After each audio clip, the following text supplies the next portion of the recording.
Okay, 1:29 office hours. Friday office hours are really quiet.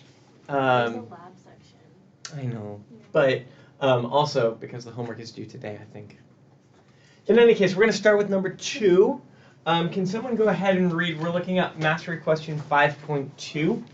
Can someone tell me what number 2 is for mastery question 5.2? Is it easier just to look at it? No. A buffer solution is 0.22 molar hydrochloric acid and 0.22 molar sodium fluoride. Wait, hold on a second. Hydrochloric acid? Fluoric, okay. Sorry. No, that's okay. I was like, hydrochloric acid wouldn't make it. And then what was the other one? Sodium fluoride? How many moles of sodium hydroxide can 200 milliliters of this buffer neutralize before the pH rises above 4? Okay. We got 200 milliliters of this.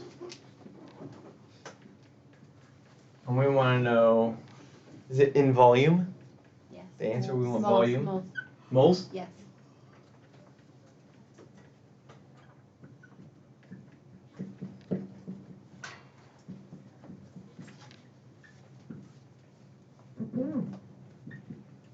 And we want to go up by 0.4.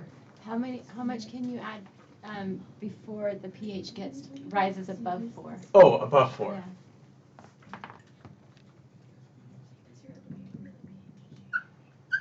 We'll say 4.00. That'll be the point where it gets to 4. Anything more than that would put it above 4. Okay, so this is looking at, making a buffer and then changing a buffer. Now, the nice thing is, since we got equal molarity in my total volume, I, of course, always start with drawing a little picture. So I'm going to draw my little picture. I'm going to just make this really simple and small. I know I'm going to be at the midpoint to start, so I'm going to get my equations. Can you hand me that equation sheet? We didn't do that. I'm going to take my equation sheet. I'm going to take hydrofluoric acid, which has a Ka value of 6.8 times 10 to the minus 4. Figure out what its pKa is. 6.8, and that times 10 to the minus 4. I don't like that calculator. I need to switch those calculators out. pKa is 3.16. 4. Say again? 3.16. Yeah, great. So we get this pH is 3.16. I'm going to throw the extra digit on there because of another problem I was just doing. 3.167. And we want to get to a pH up here at 4. So that's our target. Okay. So this is kind of interesting. We're going to have a situation where stoichiometry equilibrium. Oh, that's actually not that interesting, is it? Is stoichiometry in equilibrium again? Let's do it, though. Okay. So the stoichiometry, I'm going to have my HF. I'm going to add OH minus to it. Not a lowercase o, capital O. And that's going to get me some F minus plus some H2O. I can go ahead and do 200 times 0.22 to calculate my millimoles. That's going to be 44. Here's the interesting thing. Notice, I don't have 0 for my millimoles of F minus in my chemical reaction. That's going to mess with my stoichiometry a little bit. And then I'm going to add some moles of OH minus in here. That's my starting point. I'm going to react with minus moles of OH. I still know I'm before the equivalence point, so my moles of hydroxide are still my limiting. And then my excess is going to be 44. Since it's all moles of OH, I'm just going to be a little lazy and just call it N. That's 0. And that's 44 plus N. Then I can go ahead and do my equilibrium. Good so far? Questions yet? I'm going to use stoichiometry. Then I do my equilibrium, and I'm just going to skip the entire equilibrium now. Oh, question? Can you still use the Henderson? Are we still in the buffer range? Yeah, so we can still use Henderson-Hausbach, right? I have weak acid and conjugate base. This is part of why it was a pH of 4.0, right? If I look at this, I can go from 2.167 up to 4.167. If this was a pH of 4.5, no, I'm out of the buffer range. It wouldn't work anymore.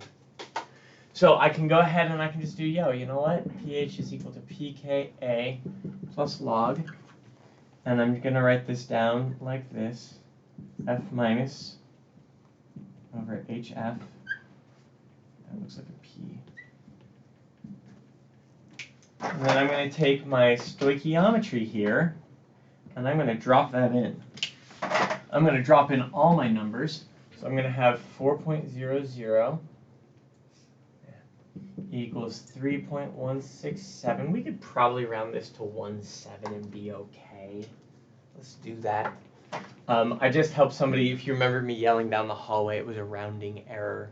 But they were taking what was it? They were just rounding too much. 3.17, I think this will be okay. Plus log of 44 plus n divided by 44 minus n. Now, algebra. Let's see here. I'm going to do 3 steps at once. I'm going to do 4 minus 3.17 to the power of 10. And I'm going to get 6.761 is equal to 44 plus n divided by 44 minus n. You did it to the power of 10 or 10 to the power of that? 10 to the power of that. The way that the calculator inputs it is different on this calculator, but yeah. So now there's not really, you know, the simple math I did in class today where it was like, oh, we can just kind of do, with addition and subtraction on both sides, that's not as easy to do. So I'm just going to go ahead, in this case it's not easier to rearrange, so I'm just going to go ahead and multiply this over, FOIL it through, and get that times 44. I'm going to get 297.48 minus 6.716n is equal to 44 plus n. I'm going to add that over, subtract that over, minus 44, divide by 7.716, and I get n is equal to 32.85. Now I left this in milliliters and millimoles, so this is going to be in millimoles as well. And that is off the screen.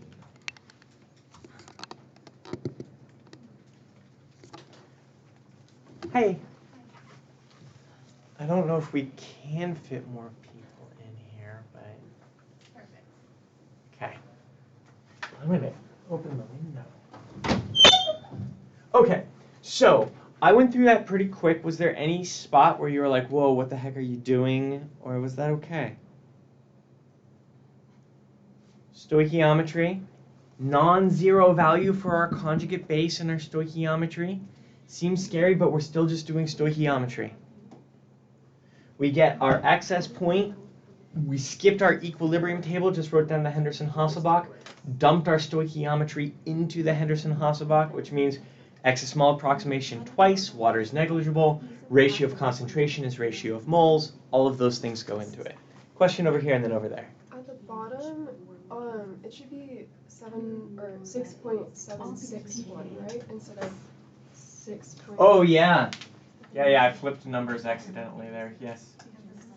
Which might change this number a little bit, but I don't think it'll be enough for LabPal to like. That whole time I was trying to figure out how my numbers were slightly off than yours. Because I made a typo. So what's this number end up being if you do it correctly? 32.66. So little typo, 32.66. I got 32.73, but it all came out right. Right. Yeah. So there's several places where little rounding errors can make a big effect. When you're doing something to the power of 10, rounding can make a really big difference.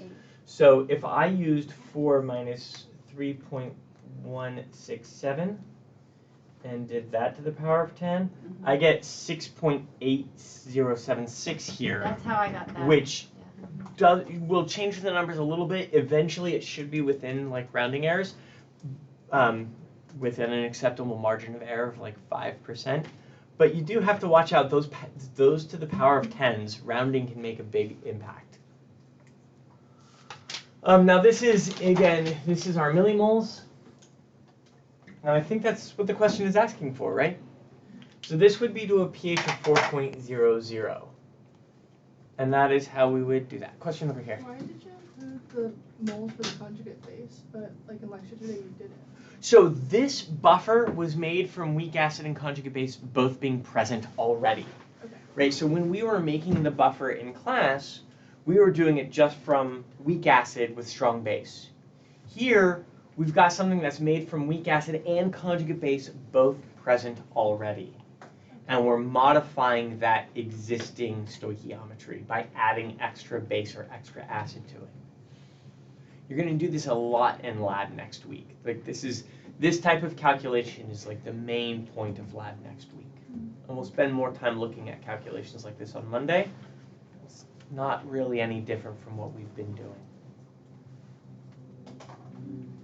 Question? So the Na ion is just a spectator ion. Yep. And so in if it was any other chemical attached to just that F. Oh, when do we have to worry about the side So very interesting question. The question is, do we have to worry about precipitation or side reaction in that sodium fluoride? Right? And so the thing we have to think about is, just open it quick. The thing we have to think about is what side reactions can happen with fluoride. For example, if we tried to do this with silver fluoride, weird side reactions. If we tried to do this with potassium fluoride, totally fine.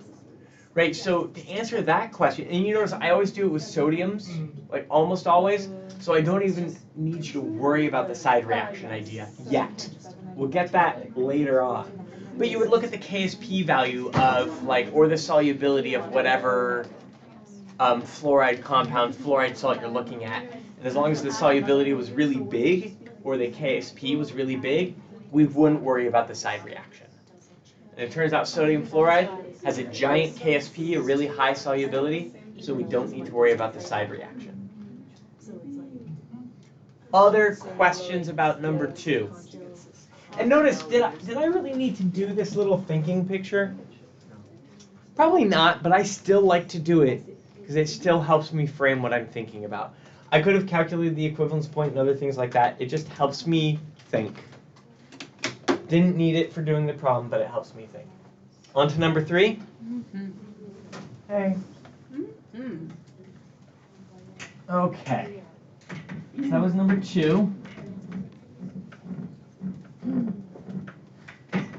Does somebody else want to tell me what's up with number 3? A buffer is prepared by mixing 370 milliliters of 0.35 molar HCl and 500 milliliters of 0.57 molarity sodium acid.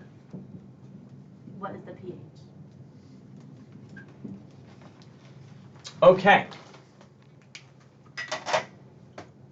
We're making a buffer by mixing a weak component with a strong component. This one, I can see why this is going to mess with people, because what we've got here, and so the question is pH. Right? And this is a really different problem from what we've done before, because it's stoichiometry and equilibrium. Wait a minute. No, that's the same. Okay, so it's again a stoichiometry equilibrium problem. Now, the thing that makes this different is we're starting with essentially what's a weak base. And so the chemical reaction we're going to do is going to look a little bit different from what we usually do, because I'm going to have AC minus plus H3O plus goes to HAC plus H2O. So my stoichiometry looks different, but my thought process and what I'm working on is all still actually the same. I'm going to go ahead and get my millimoles of each thing, so that way we can do the stoichiometry, and then we'll do the equilibrium. I'm going to do 370 times 0.35, and that's going to give me 129.5 millimoles here. And I'm going to do 500 times 0.57, 500 times 0.57. That gives me 285 millimoles here. And in this case, I'm starting with 0 millimoles of my weak acid. So this would be like at equivalence point and pushing back the other way. Start reaction excess. Of course, my H3O plus is limiting. My strong component is limiting. That door is just being noisy. That's okay. 129.5 minus 129.5 plus 129.5, 0, 129.5, and minus 1. And 155.5 interstellar. Okay, now, what equilibriums could we have here? Can we just use this is a weak base. Can we just use Henderson-Hasselbalch? Are we in the buffer? Let's draw a picture and think about this. I didn't draw a picture yet. What am I thinking? Let's draw a picture and think about this, right? So here, this is like a weak base, so it's going to kind of go this way. Here's my buffer region, where I can use Henderson-Hasselbalch. My midpoint, let me just calculate my midpoint real quick, because I like to do that. 500 times 0.57 divide by 0.35. My midpoint is, whoa. Oh wait, that's equivalence. Divided by 2, 407. My midpoint is here at 407 milliliters with a pH of 4. Math in my brain, 4.74. That would be like midpoint there, right? I'm at 370 milliliters instead of 407 milliliters. So I'm going to be a little bit before that midpoint, which means my pH should be a little bit higher. But if I'm in the buffer range, I've got weak acid and conjugate base. So I can look at the equilibrium of the weak acid, or I can look at the equilibrium of the conjugate base, remembering it's like looking at the chair in different perspectives. Right? It's the same equilibrium, it's just which way we want to look at it. But I'm in the buffer region, so guess what? pH equals pKa plus log AC minus over HAC. Right? I can look at it from that perspective of the weak acid equilibrium because there is weak acid in solution. Question? Is that the smarter thing to do? Because what I used, and I got the right answer, is I just set that ratio equal to Ka and solve for the hydronium ions in solution. Instead of doing Same thing. Same thing? Same thing, right? Same thing. Right? This is just a shortcut of doing that. Now, for this problem, I think doing the Ka expression is totally fine. I guess honestly, should I just really stick to if I'm in No. the buffer the Hasselbalch? Or No, same thing, right? Either one works. The Hasselbalch is just doing a couple math. It's like doing 3 math steps at once for the way you did it. Because you set it equal to Ka, found the H3O plus, then had to take the negative log. This is just already taking the negative log for you. Same thing. Right? And you also could have done it for the Kb of treating this like a weak base, and you would have gotten a flip, and you've gotten your POH, and then 14 minus that to get your pH. Same thing, right? There's like 5 different ways to conceptually go through this that are all going to get us the same thing, because the equilibrium doesn't care how we think about it. It's doing its thing anyway. So we set this up. We can go ahead and drop our numbers in. pH is what we're looking for. pKa is 4.74 plus log. Now, the big mistake people make when you do the weak base acid is Henderson-Hasselbalch is still base over acid, so this is going to be 155.5 divided by 129.5. That should be it. I should expect a pH slightly above 4.74. I'm going to guess like 4.9. Are we using the Ka of the acidic acid? Yeah. Okay. Right, so the Ka of the conjugate system. And again, we could have done it with the Kb system. That would have given us the pKb, that's off by a factor of 14. Then we get POH, which is off by a factor of 14, and we turn it into pH. You just multiply and divide, different spots. Yeah? When we do the H and H equation, but regarding POH, I never do it regarding POH. I did it for a couple of the problems. In the Totally works. But it Totally just works. Split the ratio, right? You have to change 3 things if you want to do it that way. But yeah, it still works. Okay. And I don't do it that way because it just feels like I know I can always think, if I'm in the buffer region, I can always think about the weak acid equilibrium. And then I don't have to think of those 3 things to make sure I switch the right ways to not mess it up. So I just always do it for the weak acid equilibrium. Still works, right? You can still do it with it. You could even skip Henderson-Hasselbalch and you could do it the old equilibrium table way with KB and you'd still get the right answer. All of those things would work. I just find if I do everything the same way, every one of those requires you to do some thinking at some point, right? It's what's the equilibrium, what's the equation, what's my answer? And I make it so I do my thinking at the beginning of what's my equilibrium, and then everything else is the same for all the problems. And that's just, are you familiar with the term cognitive load? So this is how much brain power it takes to solve a problem. And I find if I'm consistent with the way I do the math, it reduces my cognitive load and makes it so I don't get as worn out when I'm doing problems. It also makes it so I can do problems faster. Question? How did you do the calculation to get 407 again for the midpoint? 474. Or, wait, or, oh, okay. The volume. Oh, 407. Oh yeah, that one was volume of weak base times concentration of weak base divided by concentration of strong acid. Okay. We didn't need the 407 for anything in this problem. It just gave me a way to say, okay, I'm expecting a pH above 4.7. So that way when I'm done punching stuff into my calculator, I can tell if I punch things in right or not. In my opinion, really important to do with these weak base strong acid ones because I mess these up all the time because the order of operation flips, and if I don't draw the picture, I always mess it up. Like, I think I did that in a lecture last week where I totally messed up my numbers because I was trying to go fast and I didn't draw a picture. All my estimates were off. So, again, didn't need it, but it just gave me some way to think about it. What pH do we calculate for this? 4.819. No, I thought 4.9, but not bad. There's a part B, I don't know. Oh, what's part B? It is how many grams of KOH must be added to the buffer to change the pH by 0.15 units. Okay. Any other questions on part A? Yeah.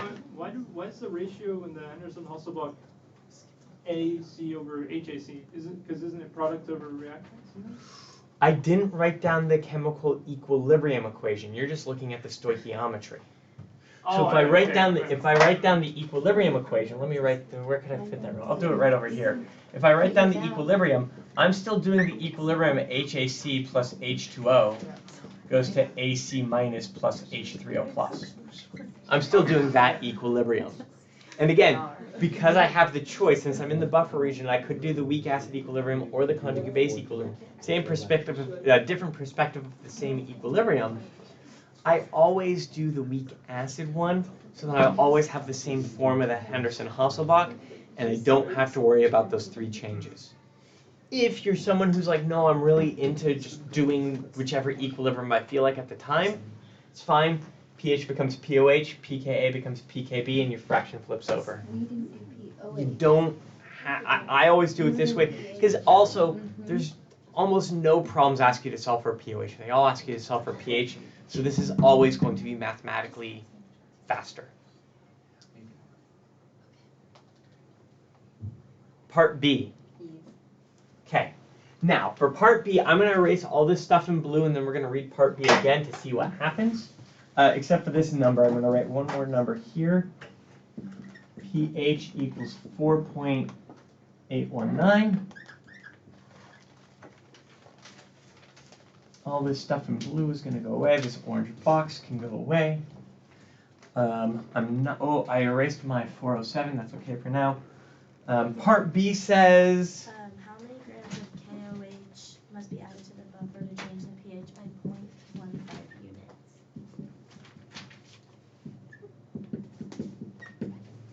Okay, so we want to change the pH by 0.15 units. Is this going to be pH up or pH down? Down.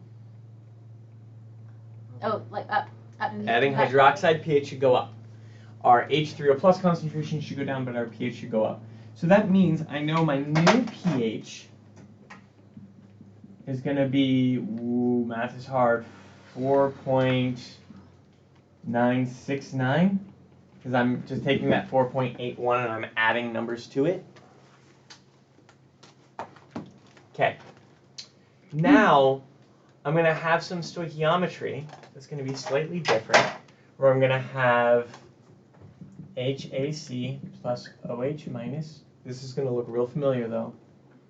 Goes to AC minus plus H2O. My HAC is going to be a 129.5. My OH minus is going to be a mysterious thing. My AC minus is 155.5. And now it looks like we're doing problem 2 again. I'm going to have minus moles of OH, minus moles of OH, plus moles of OH. 129.5, 0. Oh, 129.5 minus N. 155.5 plus N. Skipping the equilibrium table, going straight to the Henderson-Hasselbalch. I'm going to just do 2 lines down here. pH equals pKa plus log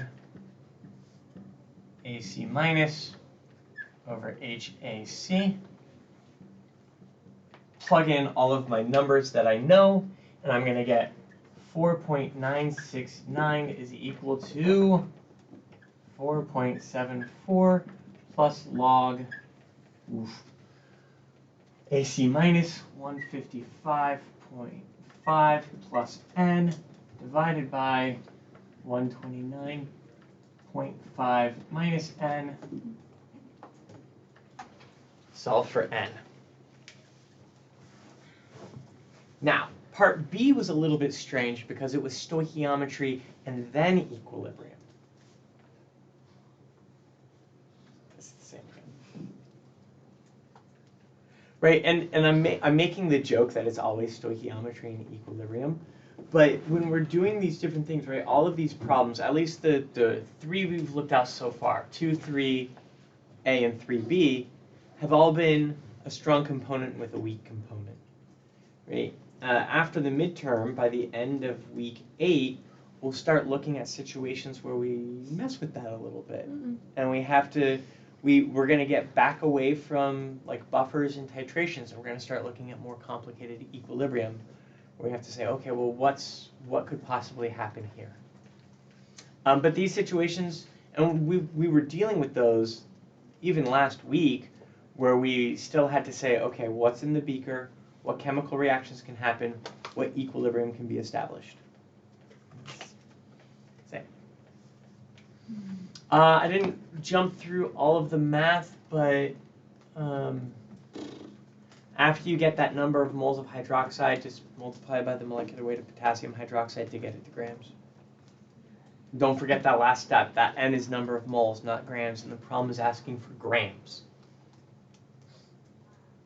And then it's KOH. Potassium hydroxide. Even though we're just looking at the OH. We'll need the molecular weight of potassium hydroxide. I wouldn't have done that. Yeah. So remember, there's that potassium attached. And the reason we do things like that, where you solve for your moles of hydroxide and then that's different, is keep in mind we're still trying to represent things in the real world. We're still trying to represent things you can go and buy from a chemical supply company, or you can grab out of the stockroom and put together to make changes to your solutions, create solutions, change solutions, destroy buffers, make buffers, test buffers. So at some point we want it to be in the context of what's reasonable to do in a laboratory setting. And you never just have hydroxides. And it turns out a lot of times all of these solutions, almost all of them start with solids that are super soluble in water. And, you know, the lab, all of the chemicals used in the lab, at least most, pretty much all, they actually are solids in the stockroom, and somebody goes through the trouble of mixing them up to make those solutions for you, so you don't have to worry about the solid and the water mixing part. Quick question. So Questions, you yeah. said we've got the moles of hydroxide, Yeah. and then we multiply it by the molecular weight of potassium hydroxide, Uh-huh. and that gives us the grams. Of potassium hydroxide to cause the change. So that's how many grams I. This is in millimoles, That's right. so divide by 1,000. Thank Always pay attention to use. And I should have said, this is all in millimoles right now, so whatever you get, you're going to get it in milligrams.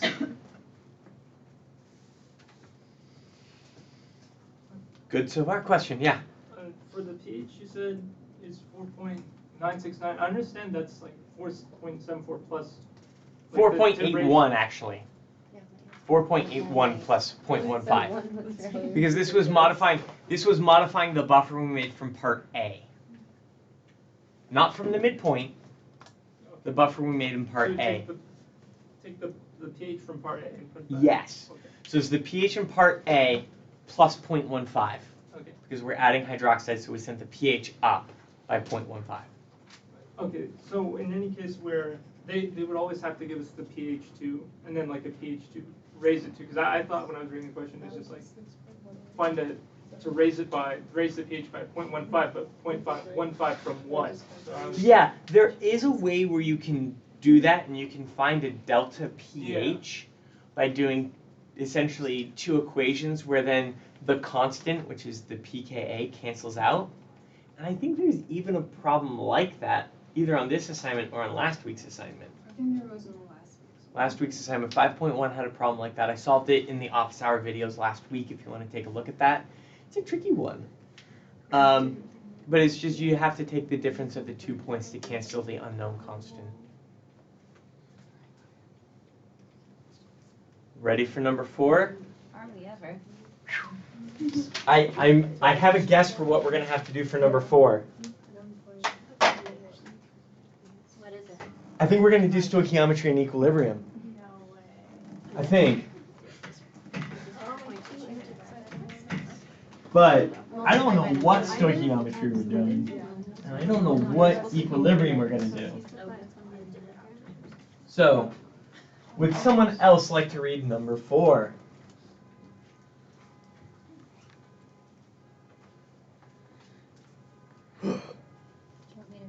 Anyone? Someone? I can read it. Oh, that'd be great, thanks. You have at your lab bench the following chemicals. Oh no, it's going to be a big list, isn't it? Yeah. Okay, go for it. Yeah, NaH2PO4, sodium HPO4, and Na3PO4, and deionized water. You also have a standard glass iron. Okay. You also have. Are these all solids? Yes, they're all solids. You would make 1 liter of buffer with a pH of 7 using only solid materials and deionized water. The concentration of weak acid in the buffer is 0.20 molar. 120, my bad. 120, 0.12 molar? Yeah. Okay. 0.12 molarity, and we want 1 liter. That's going to be the concentration total. It's just the concentration of weak acid. Oh, that's even better. Okay. So it's going to be my concentration of HA. Okay, well, how do we even start this? Okay, I was wrong. This is not actually stoichiometry equilibrium. This is make a buffer, which requires us to do a little bit of thinking, and because of the way this one is set up, it's just going to be equilibrium. So me being a smart aleck at the beginning of this was completely unfounded.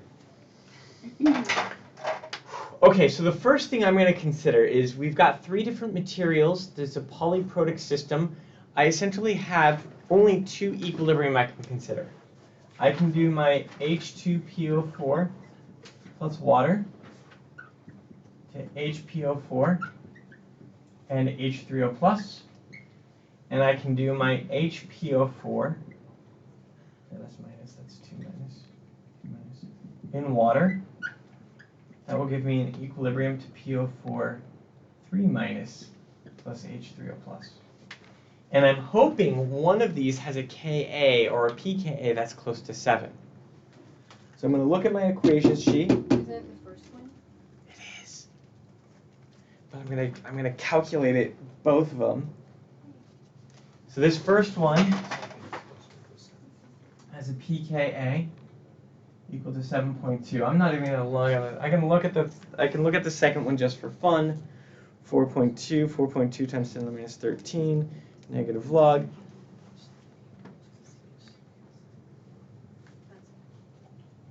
Right, that one's 12.37 versus the 7, is this 7.21? 7.21. Right, so very clearly I'm going to want to use this equilibrium so I know which two solids I'm going to want to use.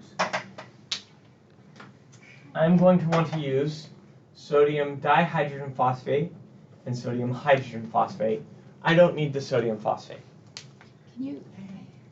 Would you explain briefly the conceptual part of why we're picking one with a pKa close to the pH we want?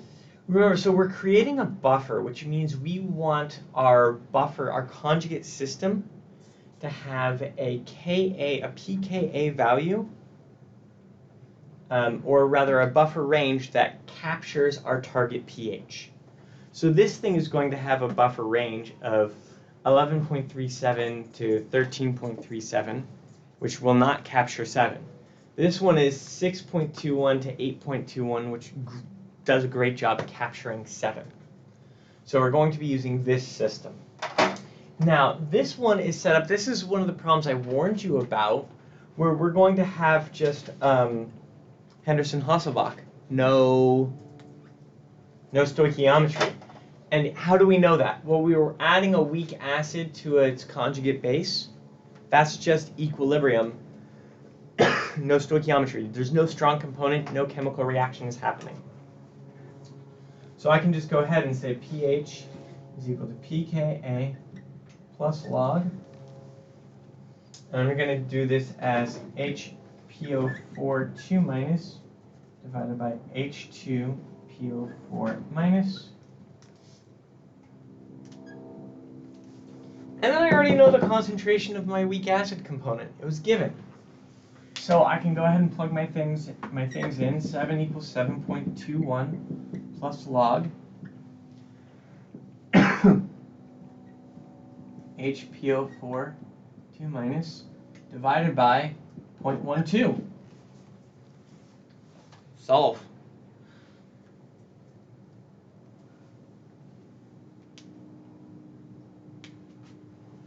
I'm going to let you all solve that for a moment. Okay, and after that brief interlude, everyone got number 4 correct. So we're going to do number 6 and number 7. I'm not even going to tell you the answer to this, just do the math. Right? The thinking is the hard part, the math is not so bad. Okay, on to number 6 and then number 7. What is number 6? Describe how you would make 250 milliliters of buffer with a pH of 7 using Na2HPO4 solid and one of the 1 molarity solutions, either HCl or NaOH, so that the concentration of the weak acid in the buffer is 0.120 molarity. You also have standard glassware available in DI water. Whoa, same as last problem, except now we're doing it via titration. So, because we're making 250 milliliter buffer, we're doing it with Na2HPO4 and either NaOH or HCl, depending on whether we want to push the pH up or down. Now, we're starting with Na2HPO4. What pH do we want to get to? 7. Okay, so we are going to want to do the same equilibrium we did before.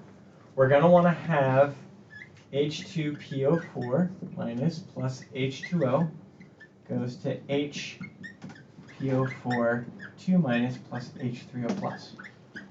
We're going to want that same equilibrium. The catch is, with the materials we have, we restricted the material options. So I'm starting with this. I'm starting with the HPO4. Now, if I want to create some equilibrium between these two things, do I need to add acid to that or base? Wait a second. Say that one more time. I've got HPO4. I don't have any H2PO4. How am I going to make an equilibrium? Gotta add acid. Gotta add acid. Okay, so logical step 1 done, acid. Now I'm going to write down my stoichiometry for this. This is going to be HPO4 2 minus plus, and I'm just going to call it H3O plus. We know it's HCl. All we care about is the H plus in solution. That's going to get us some H2PO4 minus and some H2O. Now, I know okay, let's think about this. I want 250 milliliters, and I want my HA concentration at the end, after the buffer is made, to be 0.12. So that's an interesting way of saying, look, with my start reaction excess, I know, let's do this calculation real quick. I'm going to have 0.12 times 250. I know how many millimoles of, where did I put my calculator? I know how many millimoles I want of one of my components. This isn't both of my components, this is just one of my components. I feel like I'm reading this problem wrong. Do you want to see it? That's going to be 30 millimoles. Let me double check something real quick.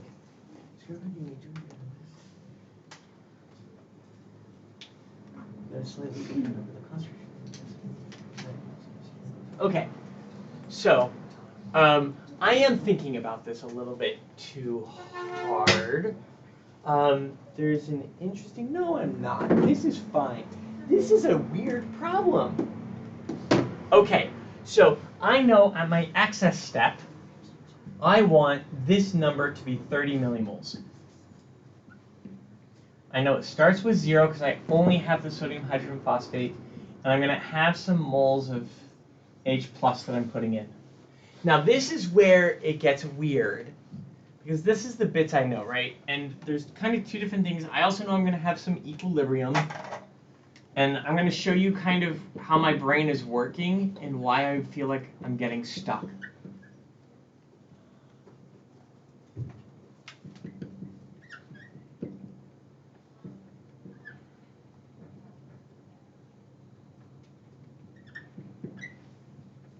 Right, so I know I got some equilibrium where I can do this.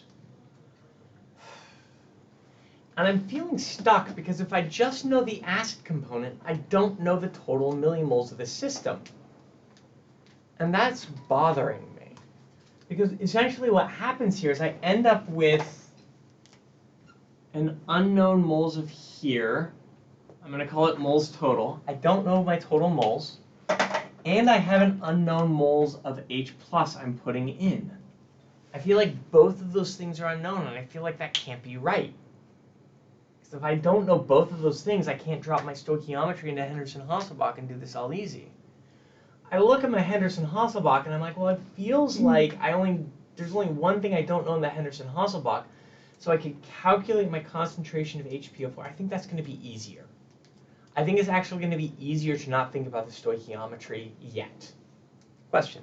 Well, you do know the NH+. We do right? know that, so there is a way to do it that way. It's right? just 30, right? No, wait, we don't know, no, because that's the total, right? We only know one component, not the total components. We're only told the concentration of the weak acid in the buffer, not the conjugate base in the buffer. So I could figure it out because I do actually know my moles of H+, but just through my logic, there's essentially there's 2 or 3 different ways to go through the math to solve this problem. And looking at my Henderson-Hasselbalch, I think that's going to be the easier approach rather than doing the stoichiometry with 2 unknowns and swapping it around. Both work, and you know me, I love to do my stoichiometry, but I think it's going to be easier to do it via Henderson-Hasselbalch and then see how it works out. So I'm going to go ahead and plug in my answers. I'm going to skip this for now. Right, we can come back and look at it in a minute, but I'm just going to jump straight to Henderson-Hasselbalch because I think it's going to be easier because I already know one value. I can calculate my HPO4 concentration. So I got 7 equals 7.21 plus log of my HPO4 minus concentration divided by 0.12, and I can solve that. And I can get my concentration of my HPO4.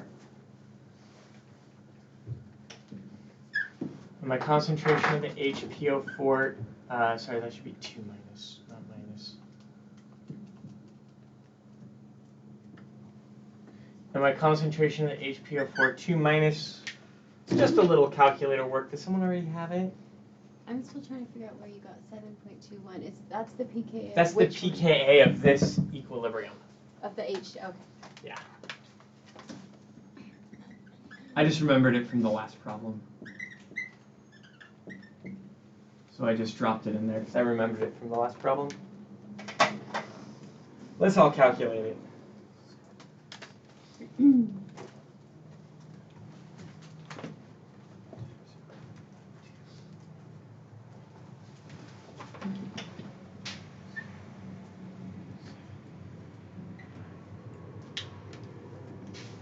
.0739 molarity? Yeah? 0.0739 molarity? Okay, now, here's what's nice about doing it this way. I now know my molarity of weak base in the buffer and my molarity of weak acid in the buffer. If I add those two numbers together, that's total molarity. That's going to be my total moles. So I can find my total moles now, which means I could think about it in terms of stoichiometry, but I really don't. Well, I should still find my total moles. So let's go ahead and find our total moles. Did that logic make sense? Right, so essentially, I'm sorry I'm scrunching this down here. I can essentially say my concentration of HPO4 minus plus my concentration of H2PO4 minus is equal to my concentration total. And then I can find my total millimoles. And so that gets me my N total up there. So I'm going to do 0.0739 plus 0.12. And that gets me my total concentration is equal to 0.19. I'm going to round it to 0.194. It is 0.19399. Round it to 194. That one looks weird. And it's in units of molarity. I can take that molarity, multiply by the total volume of 250. That gets me my millimoles of total. Now, the nice thing is, I'm now going to have a number I can put in for this total. I can do 0.194 times 250 equals my moles total.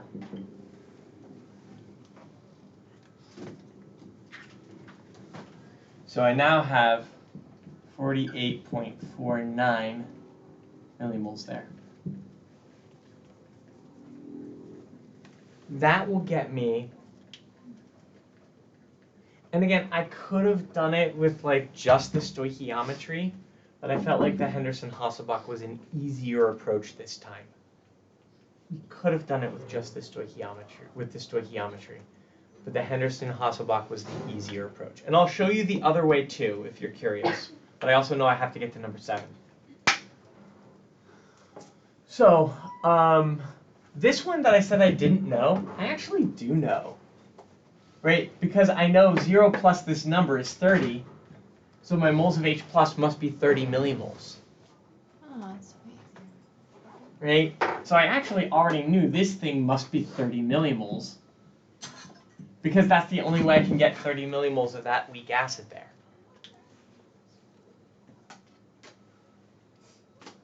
So, I can use this 30 millimoles from the HA to figure out how much HCl I need to add. And then I can use this total millimoles of HPO4 to figure out how much solid sodium hydrogen phosphate I need. And I just realized I don't have a break after office hours, and I'm really hungry. I was just thinking it's okay, I'll eat after office hours, but I have another class right after office hours. I've got snacks, I just didn't want to eat during office hours. Can you kick us out like 20 minutes? No, it's fine.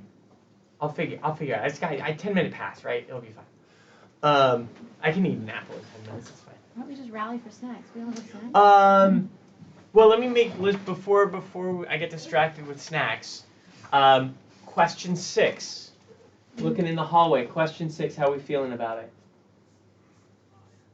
I don't know what to do after that. So it turns out, okay, after all of this math, I'm gonna erase the equilibrium stuff I did just because I ran out of space on the board to talk about what calculations we have. Because at this point we actually don't need to do anything besides convert to mass. Right? So this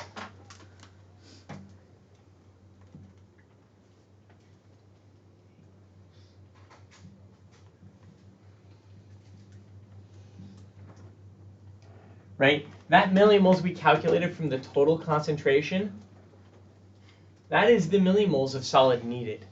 So I take that 48.49, I multiply by the molecular weight of sodium hydrogen phosphate, which I don't have that in my head, but I think it's like around 100 something. 107.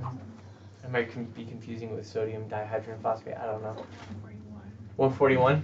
So I just take that millimoles, multiply by this molecular weight, that will get me the mass of solid.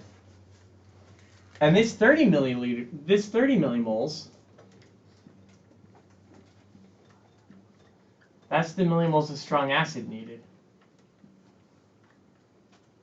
Now the strong acid is in the form of a solution with some molarity.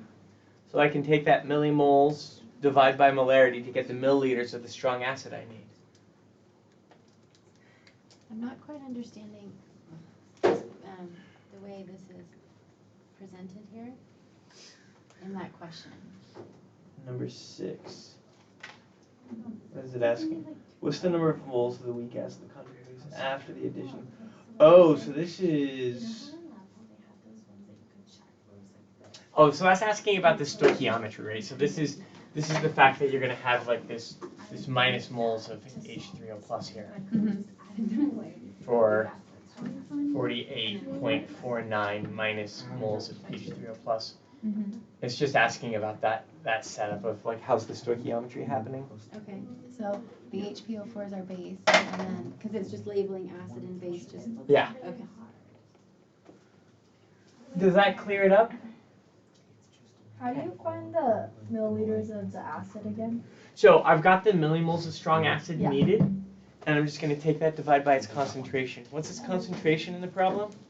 The 0.12? Or no, that's the Oh, weak acid. that's the weak acid. Is it the total? No, it's the strong acid. Yeah, so 0.074. Let me see. I've got 1 molar strong acid. Do you have yeah. 1 molar strong acid? Yeah. 1 molar, so you divide by 1. It's going to be 30 milliliters. And you'll find that in a lot of problems, 1 molar strong acid and 1 molar strong base is really common because it's easy to work with in laboratory settings and it makes the math easier. So you'll notice when you're making your buffers next week, you're making your buffers with 1 molar acid, 1 molar base because it makes the math easier because then your millimoles is your milliliters. Question? Why did you do 48.49 minus NH3O plus instead of just minus 30? Because there was something in the problem that was asking for a generic thing like that. And so yeah, it should be minus 30, but I was doing it in the notation of like, what is that, part B? Yeah. Part B. So this one you said, we calculated that we need 30 millimoles of this hydrochloric acid, and it's in 1 liter, so it should just be 30 milliliters, but it's saying it's incorrect. Is it because it's millimoles? And Well, you've got a different concentration. You've got 0.18 instead of 0.12. So make sure you double check your individual numbers. There is some randomization in values. I have it correct here. There we go. Okay. Ready for number 7? Any other questions on 6 before we look at number 7? I don't know why, but I got a negative answer for the millimoles of HPO4 2 minus. And I think it's because I got a smaller molarity of HPO4 2 minus than the H2PO4. So double check your individual numbers. Your 0.1, like you might have a different. My answer was smaller than that, which is why I Okay, think it's wrong. so you might have a different number there. You're also going to have a different number here then. How many millimoles in this? So I'll have to that look at. number there is Is that smaller than my your 30 H3O as well? plus, and I don't know why. Yeah, that number is smaller than It the can't be. No, yeah. Did you do the addition step What's your concentration of for hydrochloric total acid? moles?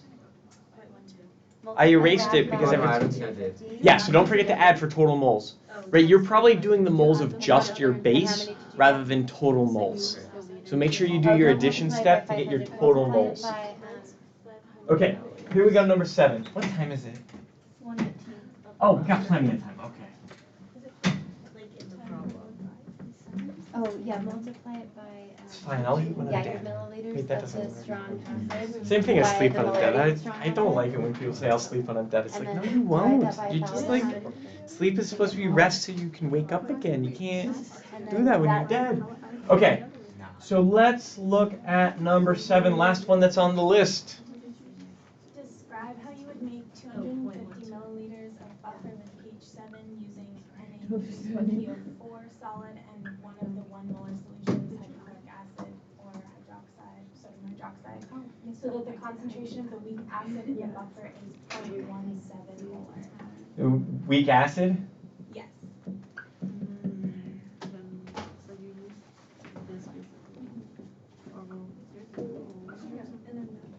Ooh, same thing, but a little bit of a polyprotic trick here. So, same thing, but we're gonna have to add a little bit, add a little extra step. Okay, and we haven't talked a ton about polyprotics yet, so I can understand why this is a little tricky. But it is the same idea here. So I'm gonna go ahead, and there's 2 different ways I can draw this. But I'm going to draw it as a polyprotic acid that we're going to go backwards down, rather than drawing it like a polybasic system that we're going forwards down.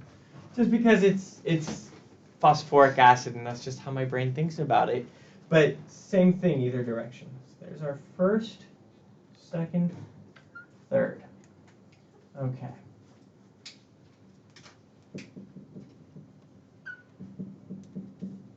So remember, the equilibrium that we want to talk about, and this is where this gets weird, the equilibrium we want to talk about is in this range. This is where our pH 7 range is. Yeah? The material we're starting with is over here. We're starting with just PO4 3-. So we have to calculate kind of 2 separate things. First,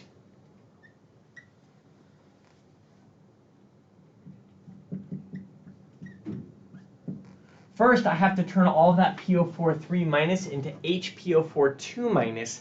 Then I'm just doing number 6 again. But there's this extra step we have to do before we do number 6. And that's the only difference, right? So number 6, we started with this as our, let's see, how do I want to write this? With number 6, we started with this as our 0 point. And we calculated how much we needed to get to here.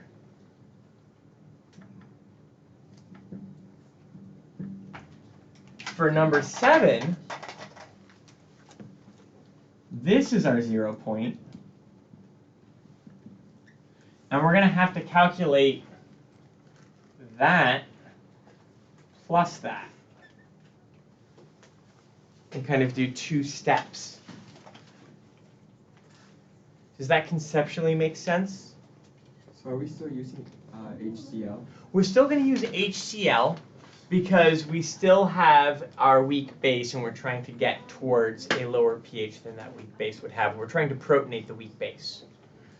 The catch is we need to completely protonate the PO4 3- before we partially protonate the HPO4 2-. So we just end up with this extra step before we just do number 6 again. Question? So is the main difference that the ratio is going to be different because it's a different pKa? No, it's still going to be the same pKa. For the first step when you're adding? We're going to completely blow past the first step. Okay. Right? We're going to react. We're not going to interact with this buffer range at all. Okay. We're just going to completely react our PO4 3 minus into HPO4 minus, HPO4 2 minus. Then we're just going to do number 6 again. And then we just got to add this volume to it, whatever that volume is. But to make that change, don't you need a different pKa value for the Henderson-Hasselbalch to solve for a different ratio? No. Right, because again, we're going to be doing the equilibrium here around the 7 still. So we're still using the 7.21 equilibrium to get our pH close to 7.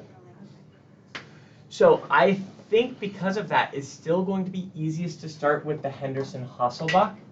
I'm going to just scooch this stuff up to give me some space to work. I'm going to redraw it real quick. I'm going to shortchange the first equilibrium because I don't care about it. I know it's there. And I essentially need to calculate that bit, and then I need to calculate that bit.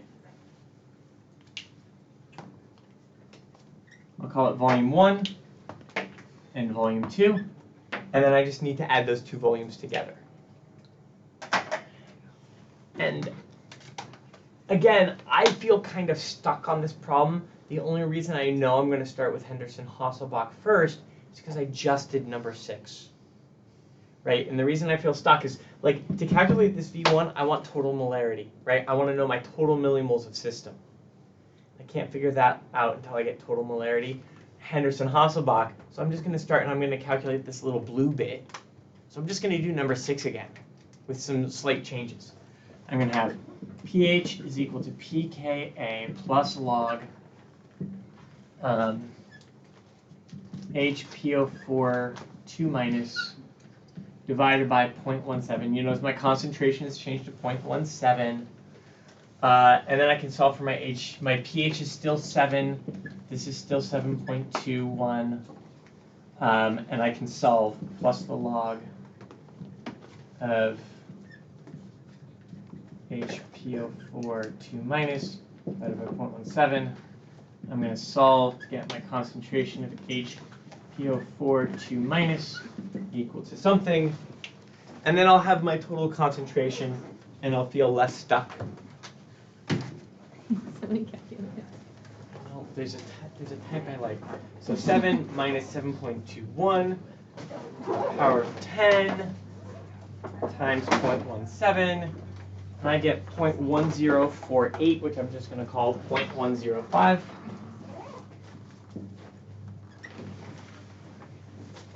Then I can get my concentration total is going to be equal to 0.17 plus 0.105, which is going to be 0.275 molarity for my total. And I will say, whenever I write, I don't like writing a molarity without a label, especially total molarity, because that one's kind of weird. That's a mix of two things that we're adding together. For me, a molarity should be one component or the other. The only reason it's convenient to do in the titrations is because we know total moles is constant, so total molarity is a nice thing to use. So I've got my total molarity, which means I can figure out my total moles of system. Before that, I'm going to just do one more calculation. I know that my moles of H plus added, again, the only reason I can do this so quick is because we just did number 6. So I know my total moles of H plus, well, my blue moles of H plus added is going to be 0.17 times 250.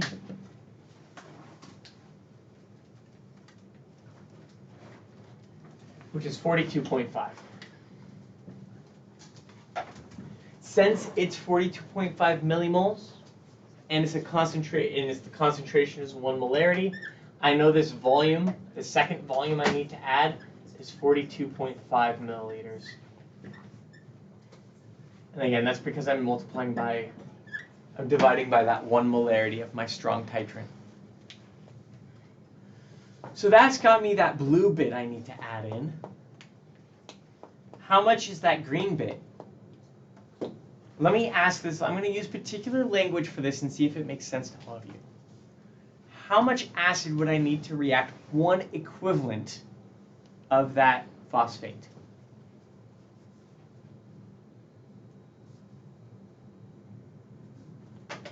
Is it The 2?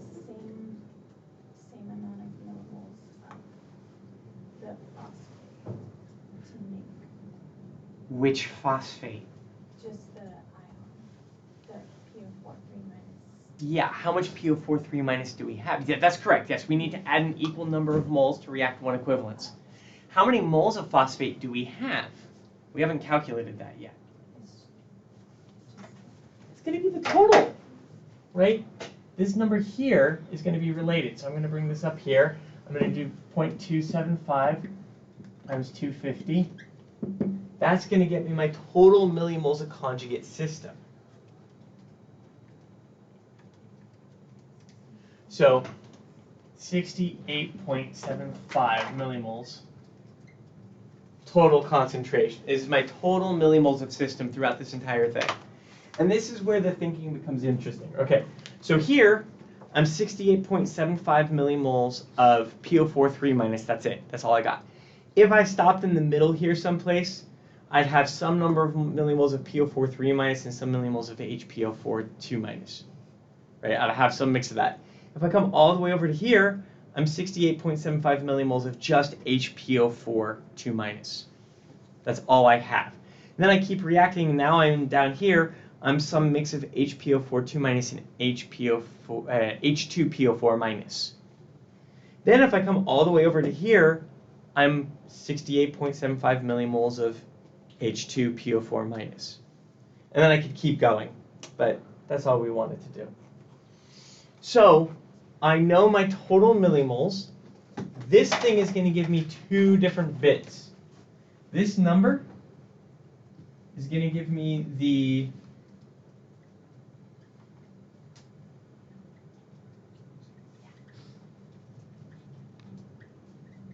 that's going to give me the millimoles of sodium phosphate I need.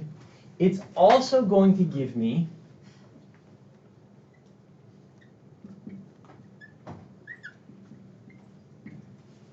that extra volume I need to add in.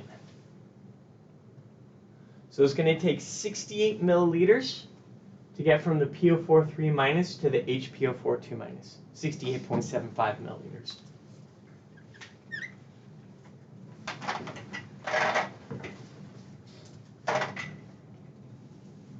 Right, it's going to take that. It's going to take that much volume. Right, and those two numbers are the same because I wanted to react one equivalent. I wanted to turn all of my PO4 3 minus into HPO4 2 minus. So I had to do this reactive step. I started with PO4 3 minus. I react all the way down to here by reacting one equivalence, that amount.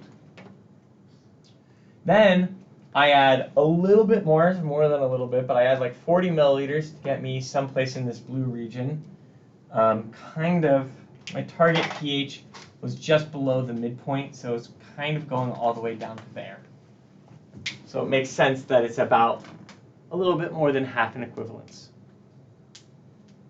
Right, 68 cut in half would be like 34. It's a little bit more than 34 milliliters more after one equivalent. So I add those two numbers together, and that will get me my total volume.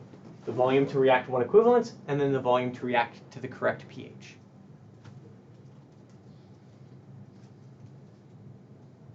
Looking in the hallway, that okay? So I know there were people in the hallway that wanted to see this one in particular. I can't tell if that's thinking face or upset face. Yeah, good. Is that okay? Okay, good. That's thinking face, okay. I couldn't tell if you were thinking or upset. A little bit of both. Not you. Both, okay. Yeah, so there's just that extra, so same thing as number 6, but this extra step of you need to react to the proper equilibrium to consider. Questions? Where did you get that 0.275 times 250 from? So the 0.275 was my total concentration. Oh yeah, times the So then I did my total concentration times my volume gets me my total millimoles. That total millimoles is going to be the amount of sodium phosphate I start with, and because I'm reacting one equivalence, That's going to be my millimoles to get to the equilibrium of interest, to get to the pH I like. That's a pretty tricky one. That's a rough one. I think you all handled it really well. Hopefully you're handling it well at home too. Question? A reason why you guys might be getting them wrong from what we're doing on the board, I think the pKa is 7.20, and I think it makes Oh, did I? Okay. Yeah, I was going off memory, so definitely double check that. 6.3 times 10 to the minus 7 log. It's 10 to the minus 8. Oh, yeah.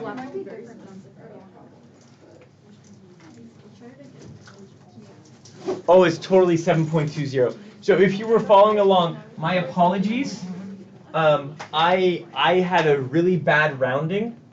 That's 7.2. That should be 7.20. So if you were following along, I just pulled it out of my memory and no one corrected me, and my memory was wrong.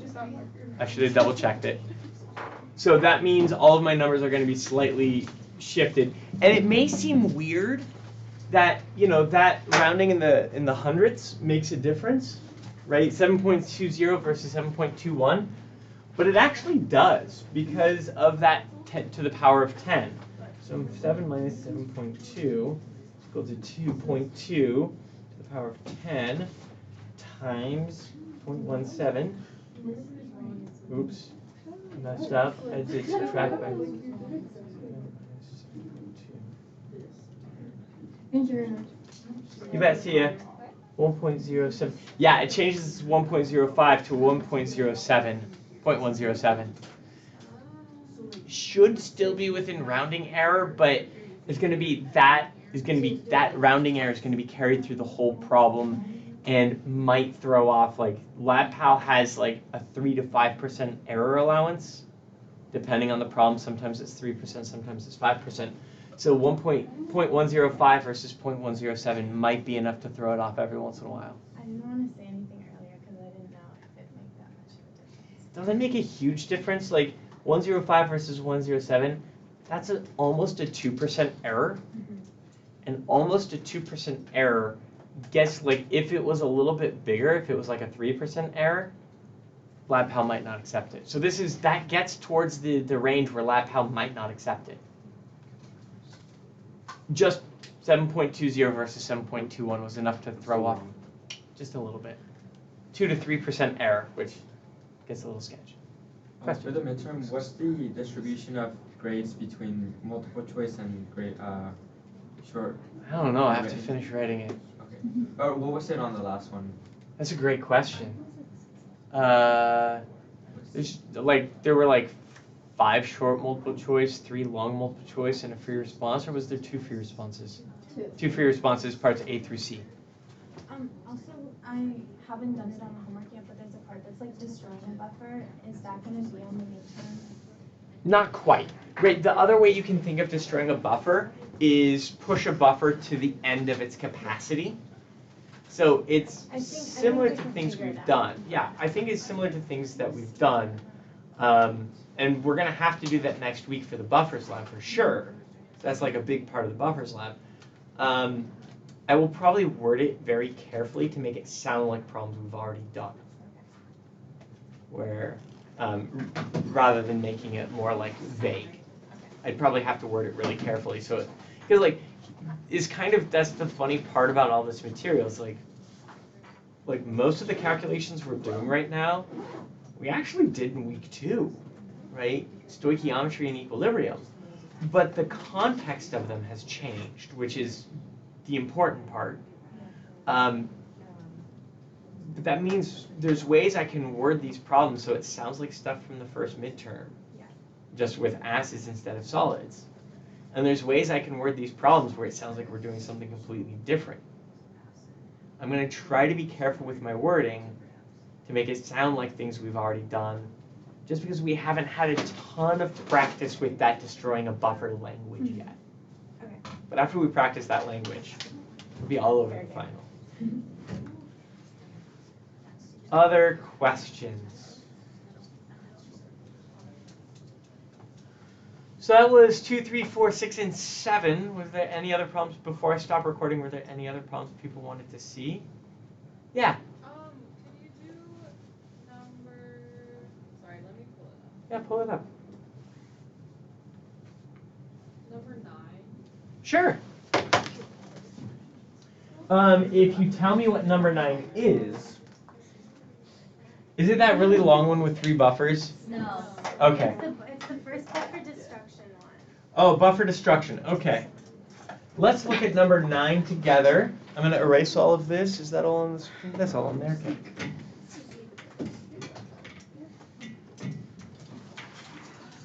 And again, that problem, there's more than one way to go through the math.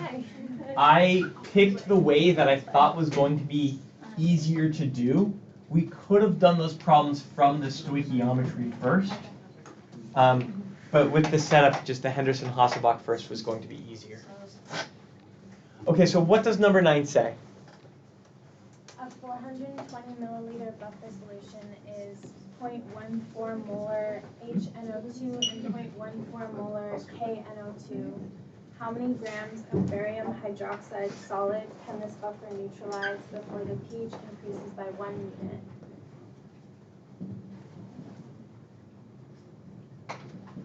Okay, so this is actually, we did a problem like this, right? And the language of it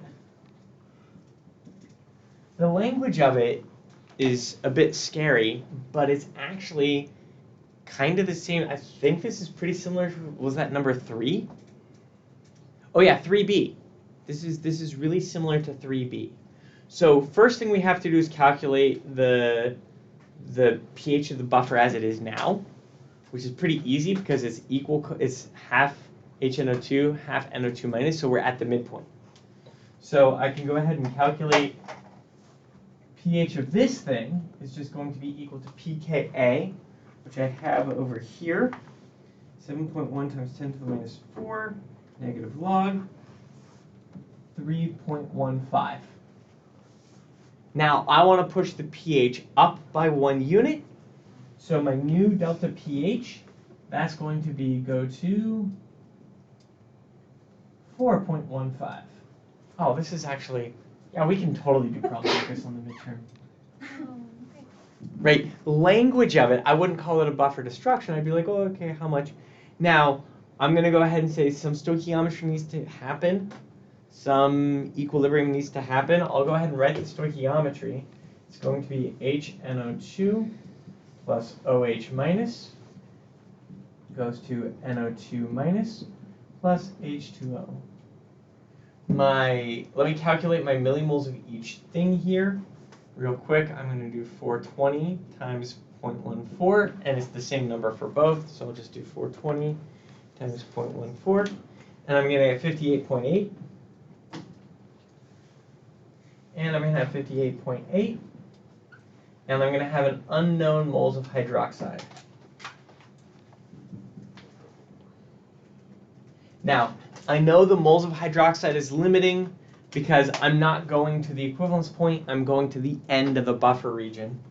So I'm going to have minus moles of OH, minus moles of OH, plus moles of OH, and I'm going to have 58.8 minus moles, 0, and 58.8 plus moles. Again, dropping this subscript of OH and writing a little sideways, but dropping this subscript of OH since it's all the same, like I don't need to differentiate it. It turned out I only had one. In other problems, I didn't drop the subscript because I had two numbers of moles floating around. Here, since it turns out it's all just the OH, I'm comfortable dropping that subscript. Then I go ahead and set up my equilibrium. I'm in the buffer region. At the edge of the buffer region is still the buffer region, so I just go ahead and I say pH is equal to pKa plus log of 58.8 plus n divided by 58.8 minus n. Plug in the values I know. I can plug in the pKa value here of 3.15. I can, there's even easier way to do this. 4.15. Here's the easier way I could have thought of it, right? No, let's do it this way. And it's just because I added 1 and now I'm subtracting, and guess what I get? I get 1 is equal to log of 58.8 plus n divided by 58.8 minus n. The reason I decided not to shortcut that is that's coincidental because this started at the midpoint.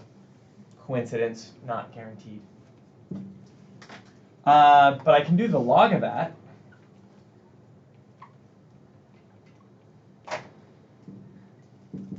Equals. Now we're just solving. 588 minus 58.8 divided by 11.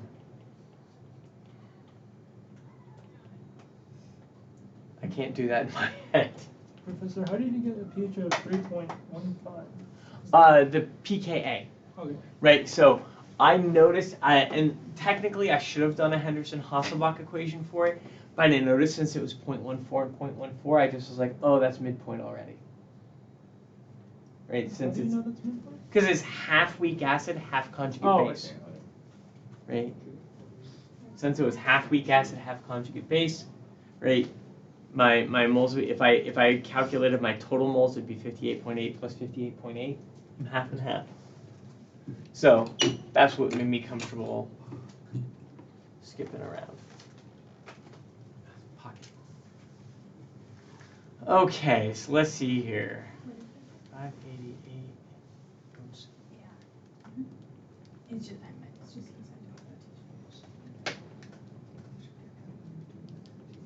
Okay. Now we got to be careful about something at the end of this problem here. Is it the ratio? So I calculate, yeah, it's that last ratio. I calculate my moles of hydroxide needed is 48.11 millimoles. But notice I'm doing this with barium hydroxide. So every mole of barium hydroxide is going to get me 2 moles of hydroxide. So I need to bring in the fact that I'm using barium hydroxide, and so I've got 1 mole of barium hydroxide. Gets me 2 moles of OH minus. I have to bring in that last ratio. And so that means divide by 2. I multiplied by 2, didn't I? Divide by 2. And divide by 2. 24.1.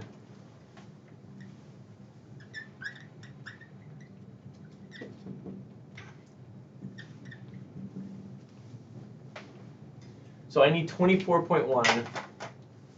The answer's in grams, so then from there we just go to moles, right? Yep. And then from there, the molar mass. Yeah. I got a really big number and it says it's wrong. Keep in mind this is in millimoles. Yeah. Divided by 1,000. Oh, I multiplied by 1,000. Okay. Yeah, so you calculated milligrams divided by 1,000. So you're just off by 1,000,000. Yeah. Happens a lot. So yeah, now we take this millimoles of barium hydroxide, multiply by the molecular weight of barium hydroxide, and that will get us the milligrams of barium hydroxide, but the answer probably wants it in grams. I did do that. I did some extra short. Well, I got 24.75. I have a question. Yeah. For 8, it's worded a little differently. It asks for like acid plus base equals total concentration, so we wouldn't have to solve for the total concentration. It like has it in the question. Right, so it's already giving you the total Okay, so we concentration. wouldn't have to do that. Yeah, and that method, the reason you see that, and you see that in lab next week as well, and that gives you a way to do like 2 equations, 2 unknowns, where Henderson-Hasselbalch with the ratio is 1 equation, Right. and that equation of the total is the second, and you can substitute and solve for the 2 concentrations. Okay. And then you can add them together for the total concentration, but you're already given total concentration. Okay. Times 171.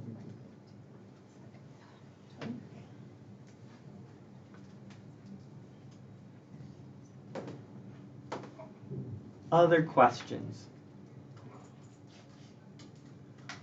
I think we're far enough into office hours. Yeah, I'm gonna go ahead and stop the recording. We can talk about a couple other things, but that was good. And I should just, one moment, I didn't realize I was off camera for the barium hydroxide. Multiply by molecular weight to get the answer there, over here. Okay, good luck. But you helped me so